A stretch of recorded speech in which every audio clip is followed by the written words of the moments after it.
Hello, this is Beth Holtzman with the UVM Extension New Farmer Project. We're here today with Julia Shanks to talk about using your financial records and scenario planning. This session is part of a joint Vermont and New Hampshire project to help beginning and women farmers manage risks. It is made possible by grant funding from the USDA Risk Management Agency. We're pleased to have Julia here to share her insights on how to build successful and resilient farm businesses. So I'll turn it over to you, Julia. Thanks, Beth, and glad to be here with all of you today. Thank you also to all of the sponsors of this webinar, USDA, University of Vermont, and New Hampshire Extensions. My name is Julia Shanks. I am a recovering chef. I'm also the author of a book called The Farmer's Office, and I work with farmers helping them achieve financial sustainability. Today, we're going to be talking about scenario planning, and scenario planning is a tool that you can use when you've got a lot of decisions in front of you, and it's actually a great way to assess and manage risk when you're trying to evaluate different options. So today, we're going to talk about scenario planning, just an overview of why bother. Then we're going to talk about the process that you'll go through for scenario planning, and then we'll look at two examples when you're trying to evaluate two different options side by side. As an example, we'll talk about whether you're interested in selling retail or wholesale, or if you're considering selling online or through an aggregator. So why bother? So scenario planning is a process to help you evaluate options. And when you're thinking about growing your business or making a shift, it can be hard to figure out how to decide which option is best because there's so many different variables. So scenario planning will help you explore and evaluate all the different variables so you can make the decision that's best for you and your business.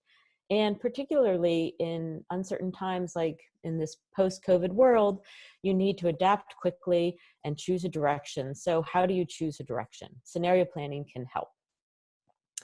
And one of the ways it can really help you is by taking that sea of numbers that are swirling around in your head and getting them onto paper. You have the numbers in your head, and sometimes it can be overwhelming, and just the process of putting it down on paper can help you make a decision. So here's the process. First of all, you need to detail your options. What are the different options or opportunities or decision points that you need to make? You want to look at your historical numbers. You want to review your historicals and determine which numbers will stay the same, which ones are going to change. And for the numbers that are going to change, you'll need to go and research what your new costs will be. And they can be hard costs, they can be labor costs. Then you want to lay out your two scenarios side by side and compare them. And then test your assumptions. What if things go wrong? What if things just don't go like you thought they would? And then you need to make a decision. And you need to make a decision that makes the most sense for you, your family, and your business. So there are a lot of factors that are going to go into your decision-making process. So here's an example of 4 different scenarios and 4 different changes that you might make for your business. Some of the scenarios may be growing your business, and you may think, oh, I'm just going to go with the highest growth option. You know, look, I can double my sales if I do option number 3. But it's also important to consider not just revenue, but what is your net profit and what is your profit margin? So as an example, growth option number 1 is the smallest growth, but it produces the highest profit margin. So dollar for dollar, you're going to earn the most profit. Option 2 has the highest dollar amount in terms of profit, but not necessarily the highest percentage. So dollar for dollar, perhaps not as efficient, but overall, it's going to generate the most dollars in your pocket. Growth option 3 is more revenue, but not necessarily more profit than the other opportunities. And sometimes it makes sense just to scale back your business. Scaling back your business might be able to generate greater dollars in your pocket than where you are today. Perhaps it's not as dramatic as growing, but scaling back sometimes can be a good option to help you streamline your operations and improve overall profitability. So a lot of different considerations as you evaluate your different options. It's never clear cut. So you need to think about, what generates the most profits, not necessarily what the most revenue is, but what's the most profit left at the end of the day. What is your profit per hour? Some opportunities may generate more dollars, but they also take more time. So if you look at your profit per hour, it may be different than the net dollars. You need to evaluate your risk tolerance. Some people are more risk averse than others. I am very risk averse. So that's definitely going to impact my decision making in how I decide to take my business. You also need to consider if your assumptions change or are wrong. What do things look like today versus 5 years from now? And, thinking about growth option number 3, is this, for year 1 or is this for year 5? And it may be, year 1 perhaps is not as robust as year 5. So there might be a longer term trajectory. So considering your different options. So let's look at an option of Farmer Sam, and he sells he grows greens, and he's been currently selling at a farmer's market, and he's thinking about selling wholesale instead of selling at the farmer's market because, he's really not a people person. And if he sells wholesale, he thinks he can, push a lot of product, but, of course, the consideration with that is that you can't sell it for as high of a price. So selling retail, it's a grind. He doesn't like people, but he gets more dollars as opposed to selling wholesale. So let's go through. We've detailed out the option. We now need to review the historicals. So we want to focus on broad categories, and especially as we're thinking about, making a decision quickly, we don't have the time to look at each line item. We need, markets are opening up. We got to get going. So let's focus on 4 broad categories, and we'll think about the revenue, our cost of production, and our cost of production as it relates to direct expenses, seeds and seedlings and supplies and whatnot, and then also labor. And then we have our selling costs. What is the selling cost to go to one market versus the other? We have the direct expenses, which include, market fees and packaging and fuel, as well as our time and our labor. And then there's our overhead expenses, which may be liability insurance or tractor repairs and maintenance or phone bills, etc. So what's going to change with our opportunity of selling at the farmer's market or wholesale? Well, revenue is definitely going to change if we need to offer a discount, and we need to decide what kind of discount we want to offer. Our cost of production is probably going to be the same. It's the same product. So, the point of change isn't in the field. The point of change is what post-harvest, post-production when we start selling. So cost of production is probably going to be the same. Our selling costs are definitely going to be different. We're going to have differences in time and differences in hard costs, and our overhead expenses are probably going to be the same. So we're really zeroing in the differences in our selling costs. Next, we need to research our new costs, and we got to get comfortable making assumptions. We don't know exactly what it's going to be until we actually get out there and get going. So we need to make assumptions on the best information that we have right now. Certainly we can change them as we move along, but we got to start somewhere. So the assumptions that I'm going to make, that Sam made, is that he's going to deliver 2 days per week.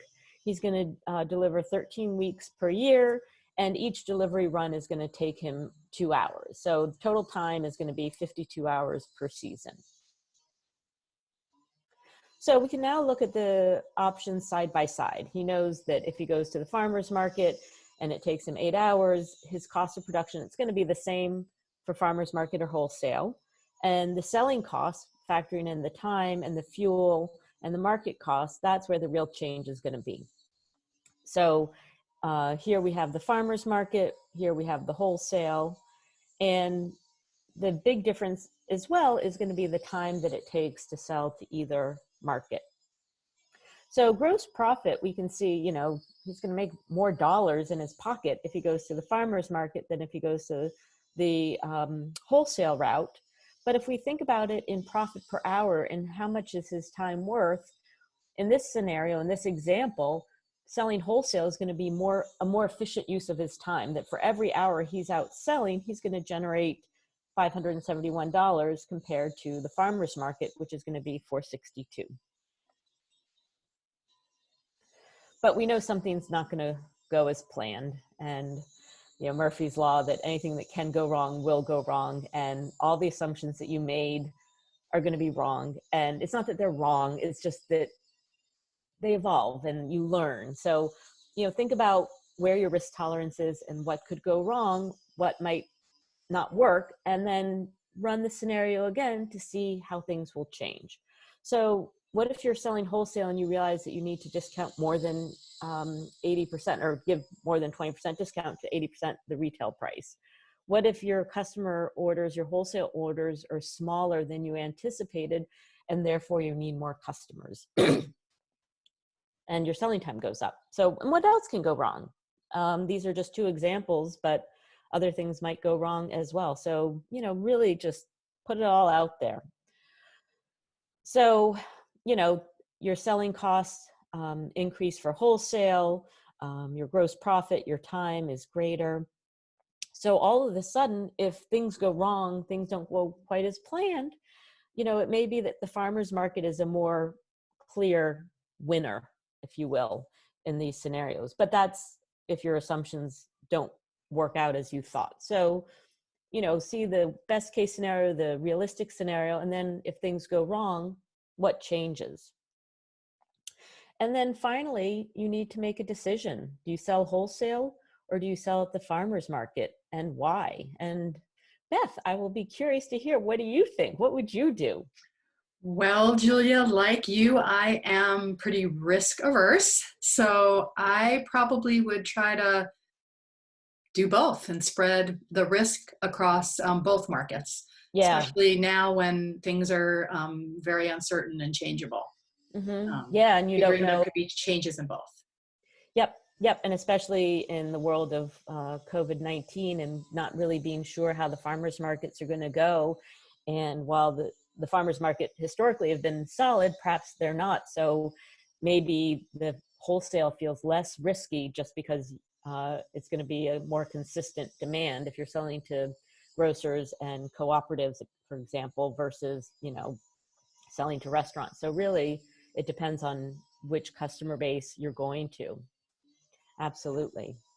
But if I had small children at home, which I don't, but if I did, I might have a preference for the wholesale so that I could spend more time with my family, and especially now when there's less for kids to do away from home, that might influence my decision. Yeah, and that's a good point. That it's not just dollars and cents; it's lifestyle and personal choices and family values and what's important to you. In terms of being a holistic person, not just a farmer trying to make as much money as possible. There's a lot of other things that go into these decisions. So great points. Thank you.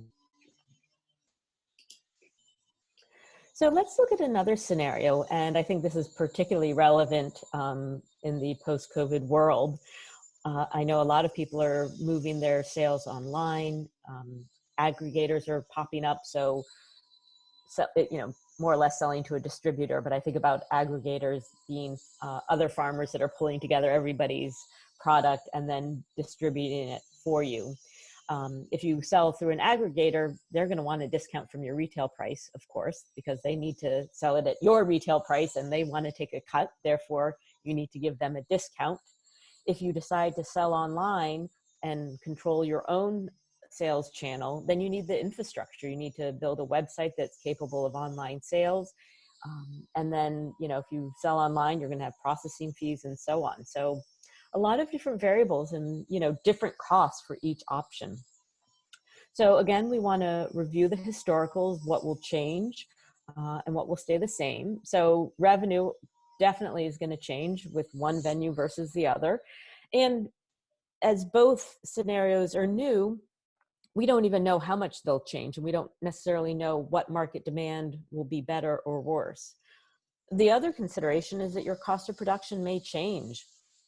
If you had done your crop plan 2 months ago based on, one scenario, now you're thinking about selling online or through an aggregator, you may need to change your product mix, and your cost of production will shift because you've had to shift your products, your cost of production. In terms of your selling costs, you're going to have different selling costs for each sales channel. So what will be new, what will be eliminated? And then in terms of overhead, what new infrastructure do you need? So we're going to make some assumptions. We're going to assume that we can sell the same amount of product in the online store as we could through the aggregator. We're going to make the assumption that our cost of production is going to be the same regardless of the sales channel. But if we're going to sell $100,000 worth of product, it's going to cost us $30,000. If we sell online, we're going to have to build a new website, and then ongoing expenses. We're going to have the credit card processing fees of Stripe. And unlike selling at a farmer's market, let's say, all sales are going to have a credit card fee associated with them. So we need to consider that at the highest level. In terms of selling, online store, you're going to have to download the orders. You're going to have to do the aggregation. You're going to have to update your website with the availability each week. So maybe it's going to take 8 hours a week of selling time. If you go through an aggregator, you still need to download orders. You don't have to do any aggregating because they're taking care of it for you, but you do need to update your system with your weekly availability. So maybe it'll be 3 hours per week.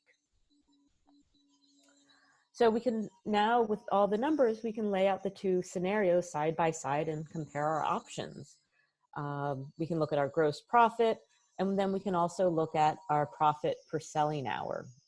And certainly the aggregator doesn't bring in as many dollars into our pocket, but the profit per selling hour is more efficient. So if there's an opportunity to increase sales through the aggregator, we may be able to do double the sales and double the gross profit for the same amount of time. But things aren't going to be correct. Perhaps the aggregator wants a 40% discount. We did our scenario planning. We thought it was going to be 30%. Maybe the website costs more. Maybe we're not as good at websites as we thought we were going to be, and it takes 12 hours per week to manage all our orders as opposed to 8 hours per week. Maybe our production costs go up because we had to change our product mix. So lots of things could be wrong, and we need to sort of sort it out. So we can test our assumptions, different scenarios. And in this case, things change. And profit per hour, it's pretty similar. But, in this scenario, the gross profit selling through an aggregator is dramatically lower than online. And so much lower to the point that, gosh, $9,000, over the course of a season, gosh, I don't know if that's even worth it. While profit per hour, it's not a lot of time, it's still not enough to make it work. So, something to consider, sometimes it's profit per hour that's most important. Sometimes it's like, I just need dollars in my pocket. It doesn't matter how much time it takes. I need cash. So different variables, different considerations as you lay out the different assumptions. So it does help to have Excel. It lets you sort of test out the variables and test your assumptions. And I have this Excel template, which is available on my website if you want to download it. And it allows you to, test your assumptions. What happens if cost reduction is 50%, if it's 40%, if 60%, how many weeks through the course of the season, how many hours per week. And if you have it set up with formulas, then you can, change any one of the numbers in the input cells, in the blue cells, and it'll update all the other numbers. So it really allows you to see two different scenarios side by side and play around with your assumptions and see where not your breaking point is, but where your decision point is, where the inflection point is that it puts you in one decision or another decision. So it does help to be able to put it in an Excel spreadsheet to easily compare the options. So, and then you need to decide, do you sell online or do you sell to an aggregator, or why? I'm curious to hear, Beth, what would you do? Well, I think the total dollar amounts that you pointed out are a real selling point for doing the online store. But I also am very comfortable online, and I would already have a website and have an online presence. So it would be kind of a natural add-on. I think for me, that would make sense. Cool. And that's a really good point. What is your comfort level with one sales option versus another, and new technology? So great. And if you have staff and to help you with the aggregation and how does that work? So that might play in as well. And finally, it's really important to be clear on your vision and your values and what's important to you as a person, as a member of the community, as a business person. And the decisions that you make are not necessarily going to be focused solely on dollars or dollars per hour. It could be focused on how it's going to impact your family. And like Beth said, if you have young kids at home and time is important to be there for them, or if you have made a commitment to your employees, either to allow them not to work because they need to be at home, or because you want to make sure that they stay employed, and your commitment to your customers and your community. So there are a lot of things that are going to impact your decision, and it's really important to be clear on what's important to you as a person. I want to thank you all for having me, and if you need more support and want to reach out, you can contact me at my email or get in touch with Kelly at UNH or Beth at UVM, and you can find more resources at my website or on the UVM website at New Farmer. And thank you for having me. Thank you so much, Julia. That was great.